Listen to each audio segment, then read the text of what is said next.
We will never turn our back on a single Scot. We've got to wrestle with those challenges. This is the same nonsense we have heard time and time again. This is our country. Let's fix it together. Hello and welcome to another Planet Holyrood. I'm Paul Hutchin, political editor of the Daily Record.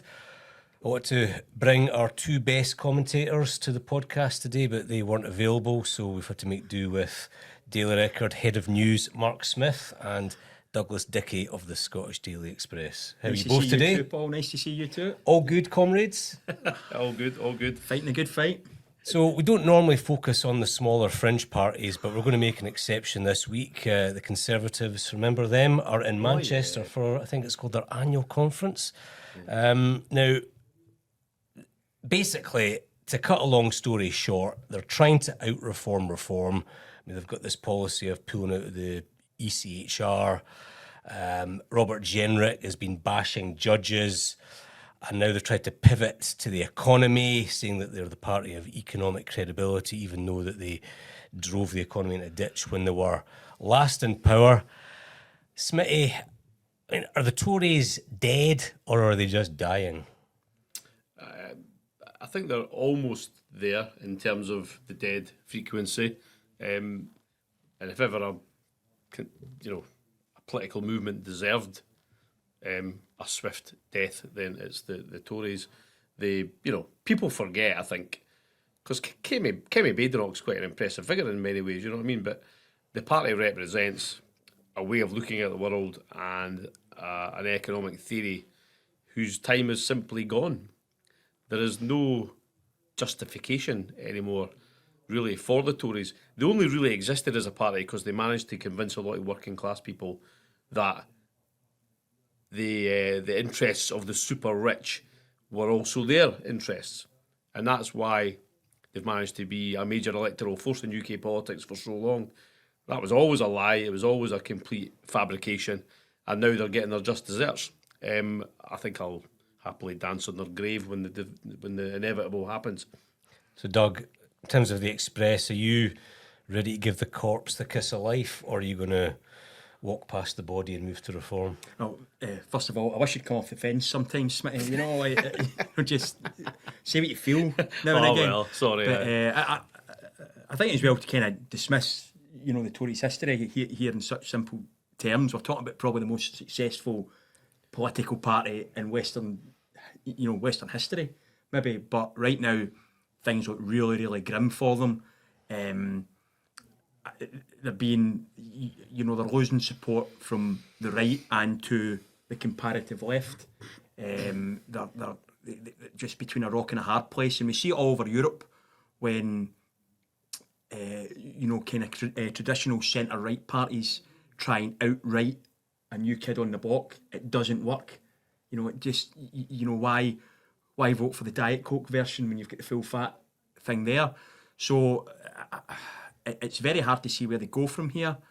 I mean, there's a new Tory party, isn't there? Essentially, that's it. There is a new Tory party. The Tories always kind of were successful despite themselves. They always had a sort of bad reputation, but people kind of held their nose, voted for them. Reform are like the Tories, but with a new branding and a slightly different take. And people are, I think Reform's great strength, and I'll actually come into this a bit later when we talk about another party, is that they can say an awful lot of things without ever having to back it up, without ever having to say, well, here's proof that we can do this. They're now finding out in England, I know one of their councils was raising council tax, or talking about raising council tax quite a bit, and people are going off their head because this is exactly what they said they wouldn't do. But the reality of government is these are decisions that you've got to make sometimes. But right now, reform can still be anything to everyone. Whereas the Tories, I've got 14 years behind them there, which, let's be honest, especially towards the end, weren't great for people. It comes down to pound in the pocket. People suffered. Cost of living crisis, COVID, war in Ukraine. Now, some of this was out with their control, but them's the breaks. And it's really, I think it's a bit early to write them off because Tories have been, they have been here before. We spoke about the slow death of the Conservative Party, and then they've bounced back. But reform's a massive fly in the ointment. But kind of longer term or longer to medium term, once if Reform do get into positions where they can make decisions, where they are in power, where they do need to make these tough decisions, if Reform aren't up to it, then the Tories, they're quite a slick machine, may yet make a comeback. But right now, it's really grim, and what we're watching, it's historically really significant, because the Tories have been a political party for 300 years here. It's quite spectacular. It is. I think though I've said this before, but I think people are sort of writing it off as an impossibility, but I think the maths make it an absolute probability, is that Reform and the Tories will form some form of alliance, some sort of coming together, because the maths doesn't really work for either of them to get to Downing Street if they tear each other to bits. So I think that will drive them together in some way. Do you think? I reckon that, like, while Reform are ahead in the polls, say they're like 4 or 5 ahead of Labour, would Farage touch the Tories? He might just think they're so reputationally damaged that he might, on his own, just sneak a win at the general election. I just don't think there's a route to number. I think Reform could well end up the biggest party at the next election. I mean, it would be silly to say that couldn't happen.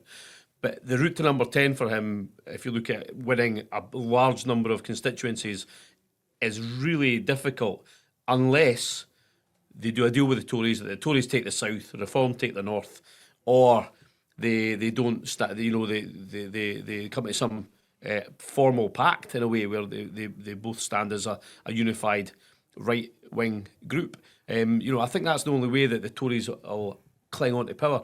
But what we've learned from the Tories before, as Dougie says, they're nothing if not ruthless in their pursuit of power. And I think they'll probably get rid of Badenoch, but then I think whoever comes in will reach out to Farage, and I think Farage will see the sense in an electoral alliance come the next election, and that'll be quite a formidable alliance if it does arrive. Labour's best chance is if the right is divided. Yeah, exactly. If you've got the Tories and Reform fighting the election separately, there's no pact. Yeah. If there was this coming together, then I think Labour are screwed. It's going to be really difficult. Because, the country has moved to the right on quite significant issues on some immigration. Issues. Not in terms of economics. I mean, most of the polling shows that people are quite amenable to fairly left-wing economic solutions to our problems. And part of the problem for the Tories, I think, is that the centre has collapsed, I think, in politics. The centre has collapsed. And whereas Labour still have that manoeuvring on the left, they can still go into an election with a proper radical agenda. The Tories, there's no room for them to go on the right because it's already occupied. There's a big fat hippo there called Nigel Farage he's squeezing out other voices on that right-hand flank. So there's nowhere for the Tories to go, and that's why I think they're really in a pickle. But the centre has collapsed. That should be a lesson for Labour as well, though, because if the centre's collapsed for the Tories, it's also collapsing for Labour in a sense. And if they're going to combat Reform, Labour's going to have to come up with a proper left-wing alternative to the neoliberal consensus, which has clearly failed. I'm just going to... Sorry, can I just pick up two things? Well, first thing is, you spoke about the Tories' kind of ruthless desire for power, and this is actually one of the Tories' biggest problems, and it's always been their big problem in opposition. The Conservative Party exists to be in power. It doesn't really... it doesn't really exist for any other reason, so it doesn't make a good opposition anyway, usually. And the second thing I'm wondering, this is maybe to both of you, but we talk about Nigel Farage getting to number 10. I think that could be the worst thing that ever happened to Nigel Farage. And there's a bit of me wonders, would he even want to be Prime Minister? Because right now, he's making... He's a rebel. He's kind of that rebel. He's on the outside. He doesn't need to back up any of his claims. And then suddenly he has to make all decisions. Of a sudden, he's a man that everyone's piling on. So I wonder sometimes if that is his actual ambition. I mean, I think the problem for the Tories is that they lost last year. No one in July, August wanted to hear a word from them. It's just shut your mouths and lick your wounds. And into that vacuum comes Farage. He makes the political weather, becomes dominant in the polls. The Tories feel like they need to get back in the game, start to raise their voice. And then when people listen to them, they remember why they can't stand them. So there really are in a bind. I'm not going to be the person that throws them a life raft. I mean, I think it's thoroughly deserved in many ways. I mean, I wouldn't write them off because, as you say, Doug, over the course of UK history, they've been such a phenomenally successful electoral force, and who knows, maybe Nigel Farage and his party will go bust Maybe it'll just all go wrong for them in the next couple of years.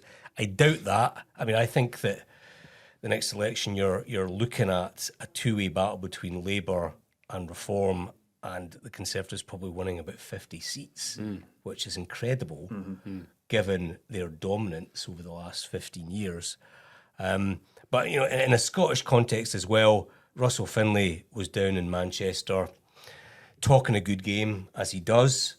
But, I mean, I think that they're in line for an absolute walloping next May. I mean, it doesn't matter what Russell says, what his policies are. You look at the opinion polls, they're going to lose at least half of their seats to Reform, maybe some seats to the Lib Dems as well. I mean, I think it would be a miracle if they came in third place. Yeah, I would say similar to Kemi. I think Russell Finlay's quite an impressive character. Worked, you know, for the Sunday Mail and did a grand job as a crime reporter. Very well respected in the trade, and has got a great story to tell in terms of his own battle against criminal elements and all that. I think, I think Russell's one of the most impressive politicians in Scotland. Sadly, he's at the head of a party which is completely and utterly screwed, and that's going to be his problem. You know, it's he's just not going to be able to cut through because nobody's really interested in what the Tories are doing or saying, and they'll be lucky. They'll be lucky to trail in third, I think. You know, I hope that Russell actually never left journalism, that he's an undercover journalist put into the Scottish Tories in order to destroy them. And if that's the case, he's doing a fantastic job. Comrade Finlay, well done. Don't tell anyone. Don't tell anyone. I don't think he's doing the job. I think, you know, the job's been done from, you know, we speak often on here, you know, when UK Labour sneezes, Scottish Labour catches a cold. Well, you know, the same is applying right now to the Scottish Conservatives, because it just doesn't really, I mean, it's like you say, Paul, no one cares what they've got to say at the moment. No one from the right and the left, no one cares. And it's a shame because, well, I think it's a shame you guys obviously disagree, but you need a variety of voices at Holyrood. You need a variety of voices in public discourse. And I think Scotland's really lacked in that in recent years, especially at Holyrood, where even though it's quite a, you know, there's this kind of underlying tension and a kind of toxic atmosphere there at the moment. In terms of, you know, actual policy and stuff, you can barely get a fag paper between the likes of Labour, the SNP, the Greens, the Lib Dems and whatnot. There's not enough difference. So there's a lot of tribalism, but not much in the way of new ideas. Exactly. So you need something different, even if you disagree with it. I'm a great believer that, you know, you should give your opponents the stage to at least put their ideas forward and to listen to them, and maybe don't dismiss them based on just what party they come from. And Scotland needs that. And okay, you know, Reform might fill that gap, but no one really knows what Reform are up here, you know, because they don't even...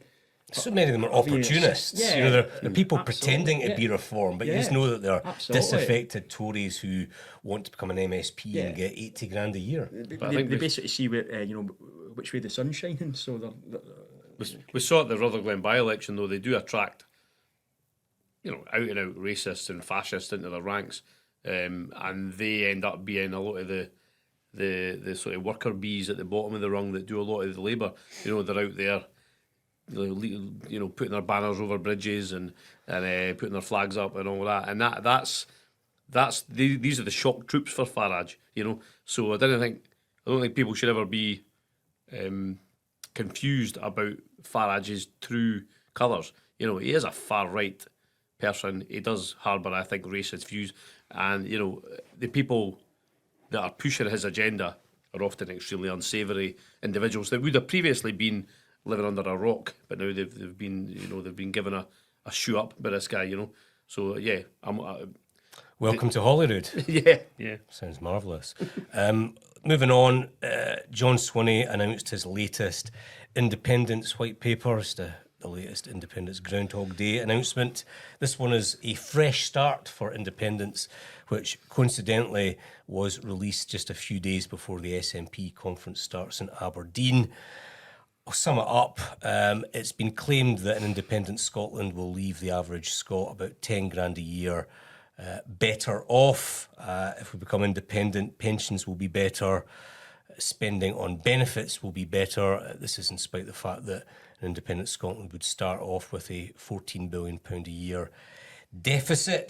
Smitty, is it a welcome clarification from Swinney on the possibilities of independence, or is it just a desperate wish list designed to appease SNP members? Well, I think there is a good thing, a good story to tell on independence. A lot of people were convinced by it in 2014. 45% of the electorate felt it was their best bet. I mean, independence to me is still quite an attractive prospect. Independence where we can try and adopt an economic model that's more responsible than the sort of laissez-faire, right-wing neoliberalism that we've been subjected to for so many years, which has failed miserably. So I can see why independence is an attractive option to people who are progressive. And I think Swinney says the right things in terms of how that could work. But the problem is there's nothing new in what he's saying. This is meant to be a relaunch for independence, and I've been through what he said, and he says good things, but they're exactly the same as the things that he's been saying before, and that Nicola Sturgeon said before him, and that Salmon said before her. None of it's new, and none of it really addresses the key questions that they lost on in 2014, or what happens with the currency, what happens with pensions. None of that detail's fleshed out. So I think this is just a wee bit of an empty gesture to his saltire waving sort of base in advance of their conference. I really don't think there's enough meat in it to really change the debate at all. Meat? It's like a mouldy lasagna stuck in the microwave. This is what they're saying on currency. So if you accept that the economic case cost them the independence referendum the first time around, and currency was a big issue, this is what the paper says. On independence, Scotland would continue to use the pound sterling for a period before moving to the Scottish pound. And that's it. Aye, I mean, exactly. after over a decade, that is what their policy is on currency. Yeah. People are not going to buy that. It's just drivel. It would almost be better if they just said, you know what? I mean, I think, by the way, that it would be economic madness for a rump UK not to allow Scotland to use the pound, given that, so much oil, whiskey, so many UK exports, are from this geographical area that we call Scotland. It'd be crazy of Rump UK to sort of ban Scotland from using the pound. And of course, any country they could use the pound. They could use whatever they want. It's the infrastructure of the Bank of England. So that's the issue. So it'd be like a sort of wildcat use of the pound. It would, and then we wouldn't have our hands on the fiscal levers we need to really transform the country. So but that's a really wishy-washy solution. We'll use the pound and then we'll create our own currency. How are you going to create your own currency, and in what form? And if they are going to create their own currency, I take it would be pegged to the pound. But how are you going to go about that? I would have liked to have seen more meat on the bones of this strategy. But in the absence of that, it looks to me like it's just blethers. Do you know what I think? This is the element that has no credibility for me. You look at Brexit. Pulling out of a long-standing political union is really difficult. Once you open the boot up, there's all sorts of horrors in there. It may be worth it in the end. So if Scotland becomes independent, could it be better off in 20 years? It's possible, I don't know. But to deny the pain and the struggle and the sacrifices that would have to be made in the early years, setting up a new state, dealing with that deficit, just sort of brushing that off, I think is treating voters with contempt. And, you read these documents that the SNP put out and it's just, everything's positive. Everything will be all right in the night.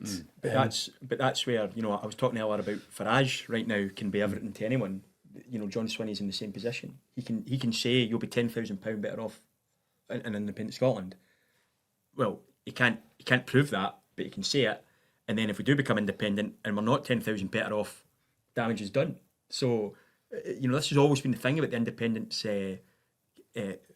campaign. It can be as dishonest as it wants, but no one, you can't really challenge it because no one knows. It's a step into the unknown. On the other hand, the critics can say, well, you can never ever prove this. You can't prove, you can't say something like that and not back it up. And he's not backing it up. And the currency issue, I mean, feels to me like John Swinney could have saved himself a lot of time. He could have saved the taxpayer some money as well by just taking the white paper from before 2014 and changing the dates on it, Putting a new sticker because on the front. it's pretty much the exact same mince that we've been fed before.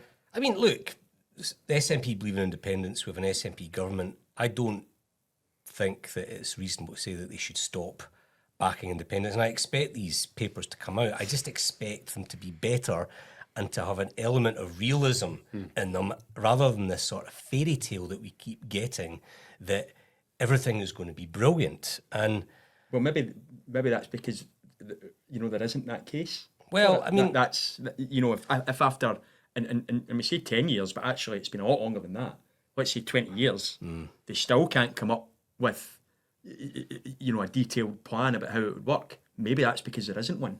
And this prospectus, this new paper, is not going to shift a single voter from no to yes. This is all about core vote, keeping the 50% happy, particularly the smaller bit of the 50% who are members of the SNP ahead of potentially difficult SNP conference where John Swinney is trying to ratify his preferred independence policy for the Holyrood election. That's what it's about. He's speaking to one part of the Scottish electorate, ignoring the other bit as well, which is what Nicola Sturgeon did. It's not about building support for independence, it's just about assertion upon assertion that don't really have any basis in reality.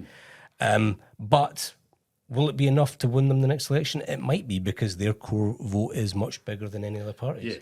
Yeah.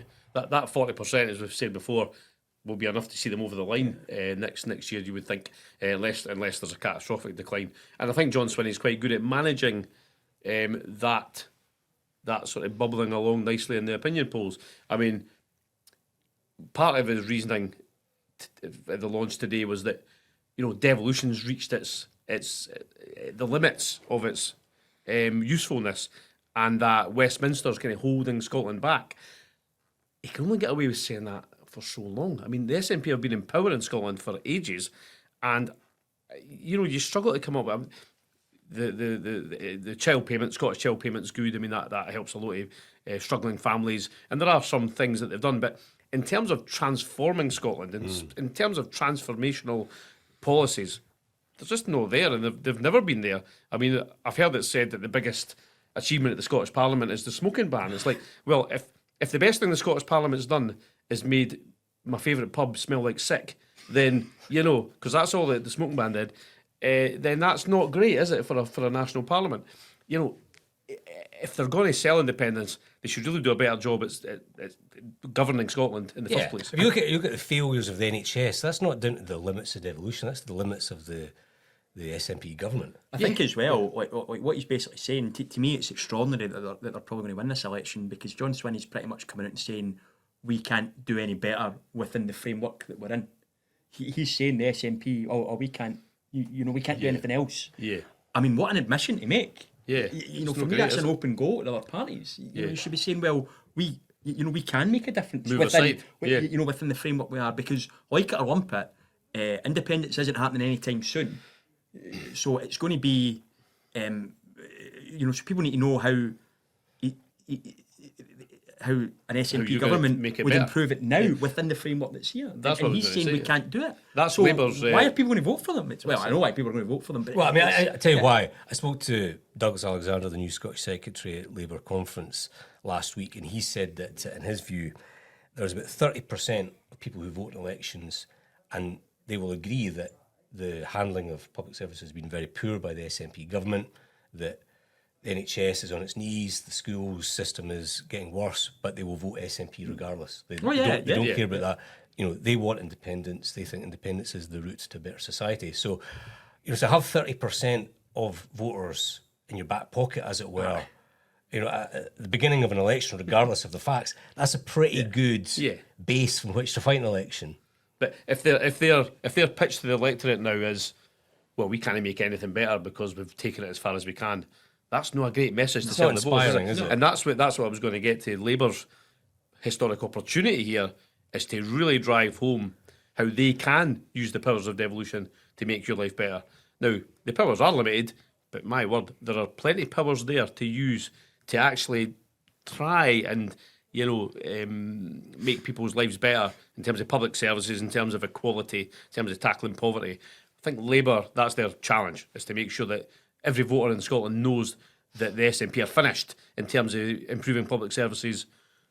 Let Labour have a go. Labour's biggest problem, though, is that everyone's so entrenched in the constitutional question now that... It's not lessened a bit? I mean, you saw I the think it general has- election last year. I think it has lessened a bit, but I think I believe there's some analysis coming out tomorrow that will kind of back this up. That things have, this kind of polarisation of Scottish politics is now really entrenched.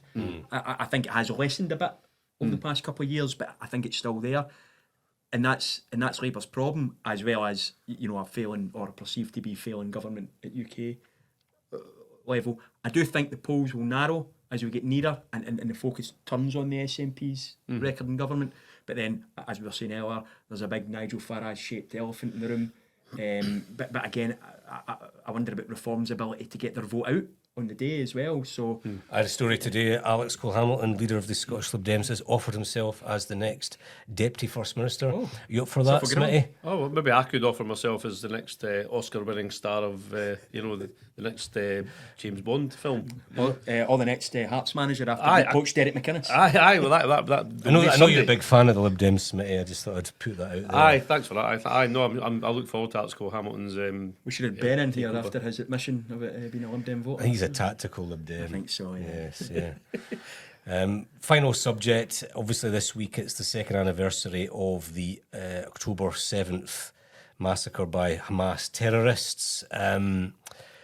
Some people decided to use that anniversary to have pro-Palestine demos at Scottish universities. Smitty, your thoughts? I don't think it was the right day at all to stage those protests. No matter, even if you believe in a new Palestinian state, which and if you believe that the Palestinians have a right to statehood, which incorporates that whole area, it's just not the right day to do it. And there was lots of banners, that were fairly pro Hamas, and I don't know how any progressive person can be pro Hamas. Anyone on the left who supports Hamas, they are not an anti-imperial organisation. They're not fighting for liberation of the Palestinian people. They are a global jihadist terrorist group, and anyone on the left supporting that needs their heed looked at, I think. Yeah. I mean, I think that free speech includes the right to be insensitive and offensive. Doesn't mean to say you have to be insensitive and offensive. That's the sort of distinction. They didn't need to have demos on that day. They chose to. They knew what they're doing. They're just being willfully insensitive. And I mean, when British Jews are saying they feel under attack, and quite a lot of the retort from a lot of the protesters was, well, Gaza is literally under attack, and that's not really the point here. These protests don't make any difference. They just make the people who go in them feel better. Ultimately, I believe in the right to protest. They had every right to protest yesterday. I just think common decency might have dictated that, maybe we can give it a rest for one day, because regardless of each individual person's reason for being there, it really looked like a celebration of the October the 7th attacks. So Yeah, that's what it came across. It's probably not helped their cause. By the same token, it's not going to make any difference to the situation in the Middle East. No, which but is there's definitely a section of the left, and they seem obsessed by Palestine, and their position on Palestine doesn't really seem to chime with many people. They got it. They were, they seem to be obsessed with trans rights, another issue which is like a 90-10 issue, where most people see the common sense position, and only a tiny minority think otherwise. And yet, this performative left-wing behaviour is what a lot of the right-wing media concentrates on, and thereby people think that's what being a socialist is, or what being left-wing is. It isn't, but they do real damage, I think, to the cause of progressive politics. Not because I think they're, they've every right to protest. I like protest, I like all sorts of protest, but they're just. I think a lot of the people involved in this it's more theatrical than real for them. I think as well, is especially coming, people on the left should. I think every right-minded person should be, and let me finish before you jump in. But every right-minded person should be a supporter of Israel. That doesn't mean that you need to agree with everything Israel does or everything the Israeli government's doing. But we're talking about the one democracy, in a region that is autocratic. And that's what kind of baffles, I think, me about a lot of opinion. Democratic. Democratic. Aye. So, I'm not saying that you need to agree with what Israel's doing in Gaza. I'm not saying you need to, love the country. But I think everyone who cares about democracy should be genuinely a supporter of Israel's right to exist. And a lot of these people aren't. That's a simple fact. A lot of people at these, they aren't a supporter of Israel's right to exist. I would like fair-minded people on both sides to come together and actually start talking, rather than extremists on both sides dictating what's going on here. You see, Hamas are just a bunch of bloodthirsty murderers, and there's never going to be peace while Hamas are ruling the roost. I mean, I also saw, I think there was a minister of the Israeli government last week welcoming Tommy Robinson to Israel. I mean, people like that, they're barriers to peace as well. That's right. And extreme Zionism is a nefarious ideology. And I don't think it's anti-Semitic to say that. However, most sensible people now think that a two-state solution, even though it maybe seems like a distant prospect at the moment, is the best hope for peace in that region. And if you accept a two-state solution, you then accept Israel's right to exist as a state. So I don't know where that section of the left that wants to get rid of Israel, how they defend that in terms of what the consequence would be for all those Israeli citizens who are currently living in that area. They didn't really they don't seem to care about that, what the outcome would be for ordinary Jews living in the Middle East. And for that reason alone, they should just maybe rethink their policy on it. But it was an unedifying sight, I think. All right, thanks again to Mark and to Dougie for joining me, and thanks also to Darryl Devine from the Daily Record video team who produced this episode. You can listen to Planet Holyrood on Spotify or Apple Podcasts, or watch it on the Daily Record YouTube channel. Don't forget to follow us on Instagram and TikTok for the latest news and the best bits of the podcast. We will never turn our back on a single Scot. We've got to wrestle with those challenges. This is the same nonsense we have heard time and time again. This is our country. Let's fix it together.